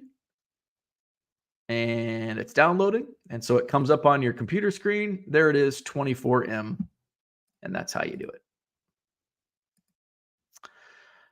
John says, hearing Bo pronounce Aiken has me rethinking my disdain for English studies. I just got done swimming. It was so relaxing. Very nice. Let's see. Huddle Card Collection, what's going on? Says Roman is part of the Fatal 4-Way match at the Royal Rumble. I don't even know what the card is. I'll have to look it up. But I'll watch. I think it's Saturday, right? Royal Rumble's Saturday after the Madison Card Show. Let's see. John says people using scanners need scanners because they waste so much time trying to get their scanners to work. Only thing I checked for on my report card was red ink. If the cursory glance revealed none, then I didn't care about the rest. I'll tell you my first. This also tells you how difficult my school was at Anawan compared to the community college I went to. I went through 12 years of bad report cards. So I go to Blackhawk College, report card. I think they mailed it to you in college. Report card comes in, and my mom's like, "Oh, because I lived at home because I went to community college, so I lived at home, saved money." See, I was smarter than those Anawan report cards told you. So my mom's like, "Oh, let me see." I'm like, "No." And she's like, "Can I open?" So I let my mom open it. And I'm like, "Oh my God," because I didn't go to class. And my mom's like, "Oh." And I got like straight B's, which to me was like flipping amazing. My mom's like, "Wow, you did really good." I'm like, "Let me see that." And I'm like, "Holy shit." I'm like, "Mom, I didn't even go to class." Like, I didn't even go to class. And then my mom's like, "What? You need to go to class." But I was 18 in college. Although I was still living under their roof. But my parents were so like relaxed. They let me get away with anything. That's why I was the shithead that I was. Mischievous. Joe says it was great if you had an issue. You talked to someone that could actually help you. My volume didn't increase as much as I wanted, so it didn't make sense to keep paying the increased store cost. That makes perfect sense. Like, yeah, if you're not going to take advantage of the cost, the listings, and everything that it entails, I can totally understand. Mikey wants Gunther or Drew McIntyre to win. I like Gunther. I like that character. That's a cool character. Joe says, I could never get close enough to utilizing all the listings. Now with Cardula Pro, it would be much easier to keep inventory levels up to grow sales. Absolutely. Yep. Flipping Sports Guy says 100% true. E is a letter grade now. Jesus, what is wrong with us? PSA uses an even more ridiculous grading scale. Let's see. Flipping Sports Guy says D is still 60 to 69.99. E is 40 to 59. F is below 40. Athletically ineligible when you have an E. I would hope so. Jesus Christ. My God. We were athletically ineligible with D's. If we got 2 D's, 1 F, we were athletically ineligible with 1 F or 2 D's, which there were times when I was athletically ineligible, which Didn't matter because I wasn't good anyway. As you probably could tell from my PE grades. So yeah, 2 Ds, which a 76. You could have 276. English, math. You could have got a 76 in English and math, and you would not have been eligible to play sports.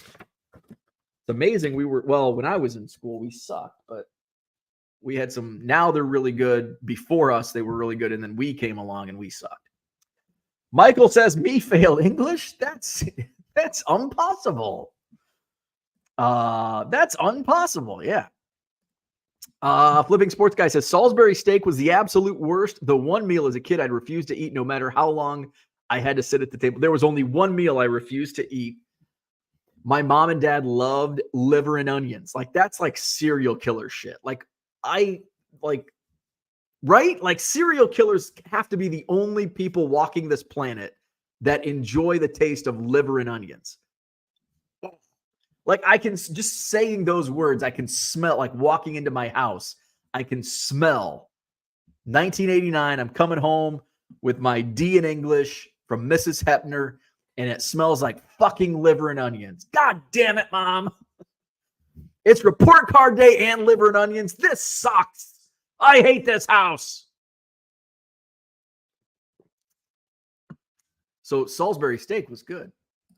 SoCal guy, what's up? Do you need to keep the old batches on Cardi the Pro, or is it okay to delete? I think it's okay to delete. As long as they're already listed to eBay, there's no need. If you want to go back and reference, sometimes I'll, because I use right now I'm on box 24, but say I'm consolidating box 20. I can go back into box 20 and be like, okay, where did I leave off? And either I walk my ass into that room and look, or I just go into Cardi. It's like, 20 a.m. So I'm on to 20 a.n. So sometimes I use it for reference, but it's not necessary. I could get away with just getting up off my ass and walking into the other room. Pepperoni is all a pizza needs topping wise. Ooh, disagree. Mountain Dew isn't food, Max. Pizza is the perfect food. Absolutely. Joe says you also get search priority, which did work really well. Is that still the case now? Like, when did you have the Anchor store? Like, I'm just curious if that's still, because now with promotions, I feel that now it's just the only search priority is how much you pay. And I don't know if how much you pay for an eBay store subscription is going to work as much as just paying the promotion fees. Emails is local out of Watertown. Aha. I could eat pizza again tonight. Maybe I'll check out. Where I don't want to go to Woodman's. Woodman's is just a freaking, I don't know. It's too much for me. But I know I'm not going to be able to get emails at Metro Market probably because they don't have anything. Maybe Hy-Vee? Pizza is the only food that a company can give its employees to make them forget about not getting a raise, right? Right? There's a lot of truth to that. Mountain Dew is nasty, old man. Go have your coffee and keep your eyes open. I could go without pizza for the rest of my life and not be sad. Let's see. I don't drink coffee, thankfully. I fuel up on cynicism when I awake and keeps me going all day. I got my coffee. It's delicious. Red Light says, yes, John, pepperoni, only the way to go. Shane says, hell no, flawed. Give me my razor, slap a fat slab of prime rib in front of me with some potatoes, and then I'll be semi-okay. Shane pays $8 for mayo. That disqualifies him from voting on this matter.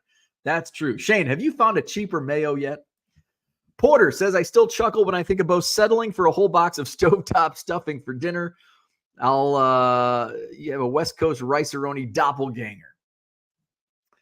And I haven't. My wife's been out of town for a week, and I haven't had the box of stovetop yet. It's coming. Although I think I'm out. I think I ate the last 2 boxes that I had previously. Not like in one sitting, but just over the course. Shane probably endorses pineapple on pizza as well. I'll eat pineapple on pizza. I wouldn't like pay for it, but if it's sitting in front of me at like a pizza buffet, or like if I'm at like somewhere, hey, we're getting pizza and there's pineapple pizza, I'll eat it and I'll like it. But I'm not going to pay for it. I'm not going to pay for it. Mikey says, I hate coffee, only drink white hot chocolate. Mikey, swimming with a burned tongue. Athletically ineligible when you have an e-bike. Mom was mailing it on Salisbury steak night. Mom was mailing it on a lot of dinner nights. Neil says, my folks loved liver and onions. It must be like a generational thing because, like, does anybody in our generation enjoy liver and onions? My mom and dad were like, ooh, liver and onions. Like, Jesus. Ugh. Shane says, an E, come on. How is this a thing? That's what I'm wondering. Like, is this real life? Where's the teachers at? They're probably teaching now. Where are the teachers at? Like, is this a thing or is this just in flipping sports guys district? This is like, I've never heard of this. Are we trying to dumb down the world or what? People are already dumb enough buying $8 mayo, right? My dad grew up in the Depression and liver was a big night out for them. Had it often, it sucked each time. Yeah, liver and onions. Ugh. Tracy likes liver and onions. What? Are you a serial killer? We only make it when the kids are gone and not eating with us that night. Well, at least you're respectful of your children. Huddle Card says WWE moving to Netflix in 2025. That's what somebody said earlier. I'm surprised by that. Tacos are the perfect food. Could eat them every day. Tacos? Yeah, I could probably eat. And I never eat tacos. The reason I don't eat tacos is because it's a pain in the ass. And they're messy. And my wife's a clean freak. So I try not to eat stuff that makes a mess. Because if it makes a mess, I make a bigger mess. So, tacos. But I'm not like, see, you can mess up a taco. My favorite Mexican restaurant here, Ancho and Agave. Now this is Wisconsin, so we don't have like authentic Mexican restaurants. Ancho and Agave is like my favorite Americanized Mexican restaurant, and their tacos suck. It's like, don't get the tacos. Like, I rave about this restaurant, and I'm like, but just don't get the taco. They're like, well, it's a Mexican. What am I going to get? Just don't get the tacos. Get the burritos are awesome. Enchiladas are good. Just the tacos, not worth it. Let's see. John says, why not put bananas on a pizza, you animal? Well, because, see, pineapple works. Pineapple works on a burger. Like a pineapple on a hamburger is fucking awesome. Not as awesome on a pizza, but on a burger, it's awesome. Like, I wouldn't put a banana on a burger. So I'm not going to put it on a pizza either. Unless it's a fruit pizza. Fruit pizzas are good. Tracy says E is not a thing in South Carolina. I've never heard of an E, but I'm not privy to, I don't have kids in school. I have friends that are teachers, but we don't talk about school. I got enough C's and D's. I don't need to worry about that anymore. Max says an E is what happens when Bo's non-millennial classification generation has kids and bring them up to not give a shit about school and then get pissed when they get a bad report card and don't want them to fail. Soft. Hey, I accepted my C's and D's with a smile, man. I earned every C and D I got. And I had a lot of fun doing it. I wouldn't, and the thing is, like, you go back, like, do you have any regrets? No, I had a lot of fucking fun. I had a lot of fucking fun in school.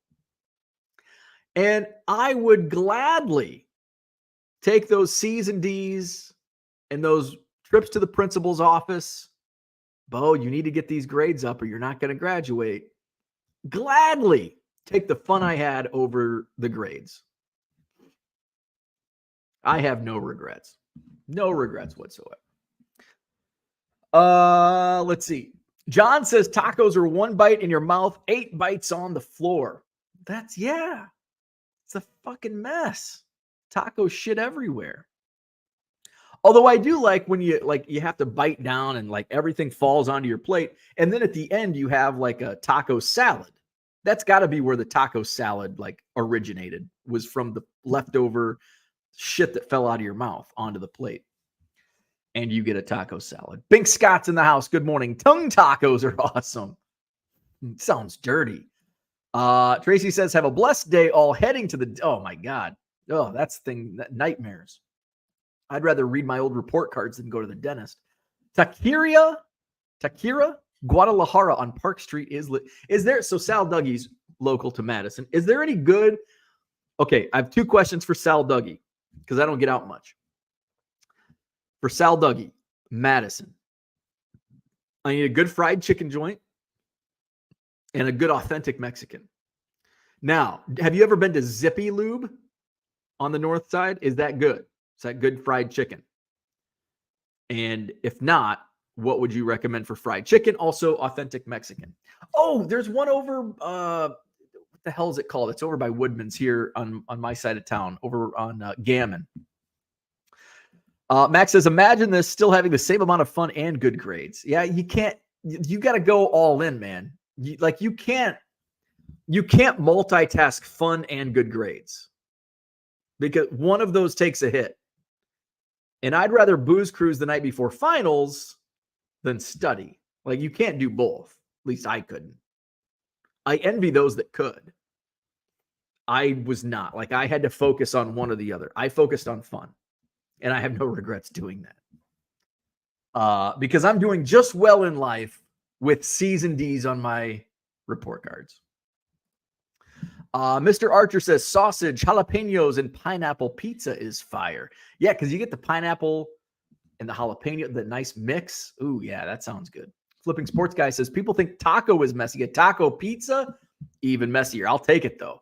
That's the type of I'm willing to risk a messy taco pizza because the taste, a Casey's general store taco pizza is well worth the mess.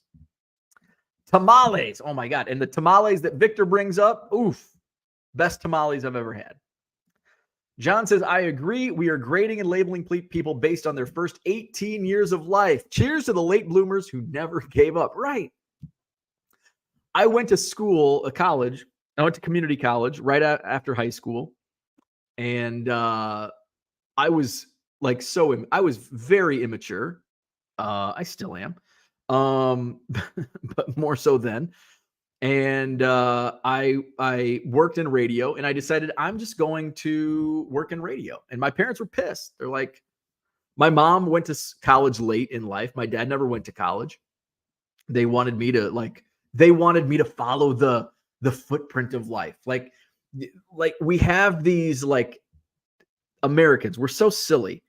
Like, you have to get good grades in school and go off to college and meet the woman of your dreams, and you meet your wife in college, and then you get a job, and then you get married, and then you have children. And it's like, that's stupid. Like, I mean, do some people want to do that? Sure. If you've done that, that's fine. But it's not for everybody. Like, do your own thing. Don't be a cookie cutter. And college isn't for everybody.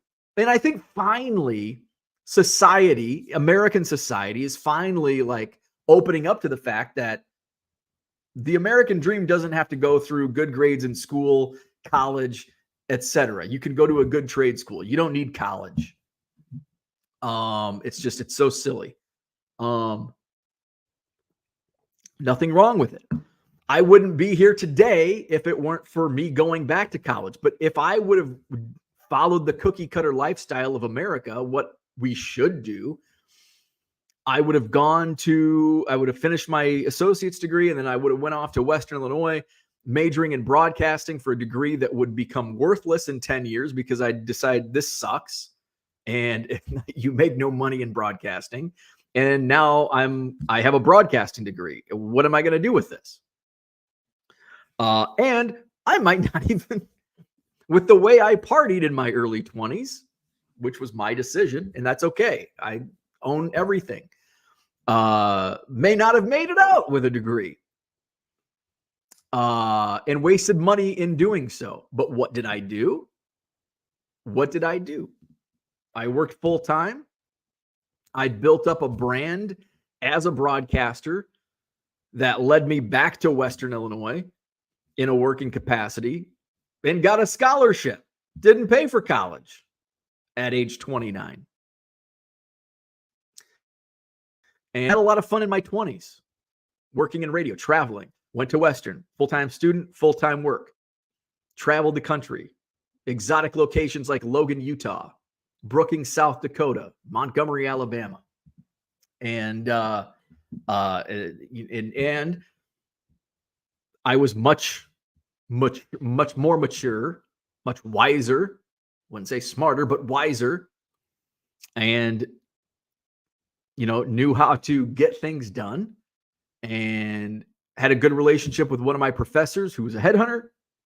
Got me a job here in Madison, worked at a job I hated for 7 or 8 years, but hey, no regrets whatsoever. Not everybody is the same. Sometimes sometimes the cookie cutter fits, but often it doesn't. Porter says, have you ever been to White People Taco Night at a Midwestern home? Probably. I probably hosted White People Taco Night. Let's see. Max says, how about those Eagles? Love seeing Philly teams shit on themselves. Well deserved. I don't know where that came from. Is Max at the point in the argument where he's losing, so he has to resort to insults on something that doesn't have anything to do with the conversation? There it is. John says, Mr. Archer will have a colostomy bag when he's my age if you keep living dangerously. Neil says, bar pizza is great. Very thin round crust covered entirely with sauce and cheese to create crispy edges. Sometimes they put butter in the crust. I don't know if I've had a true bar pizza. Like the bars that have pizza are like, what the hell? What's the bar pizza that they just throw in the bar pizza oven? But like tavern style in Chicago. That's a good pizza. John says to Max, Philly people are different. We don't care. We're not Midwesterners. Okay, here's the comment I was looking for. Sal Dougie says, I like Zippy Lube, but I wouldn't say the fried chicken is great. Well, shit. I love Chicken Licks for wings. Best wings I've ever had. If you were looking for more of the bird, I'm not sure. Damn. Chicken Licks. Okay, I'll have to check those out. Max says, you are different. Got that right. Bink says, LOL, Porter, about once every 2 weeks. Zippy Lube just sounds wrong. So it sounds even more wrong when the name of it is because it's in a old Jiffy Lube building. And and I think it might have been called Sal. Was Zippy Lube the name of the oil changing place? It's in an old oil changing business, and now it's a chicken restaurant called Zippy Lube. Max says, there was no argument on my end. You essentially said I couldn't have as much fun because I was wasting my time studying versus having fun. I called BS because I never studied and had tons of fun. But I couldn't. You're different than I am. Like I couldn't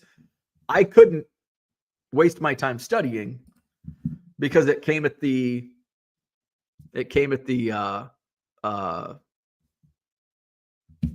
what the hell am I looking for? I couldn't have fun and study at the same time. I could only commit to one or the other, and I chose to commit to fun.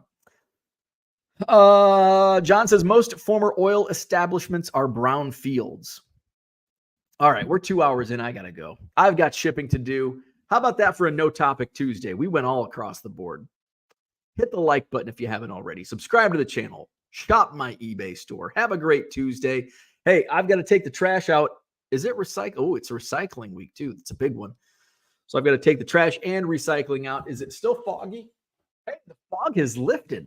Fog has lifted. That's good. All righty. So have a great day. See you tomorrow. Like and subscribe.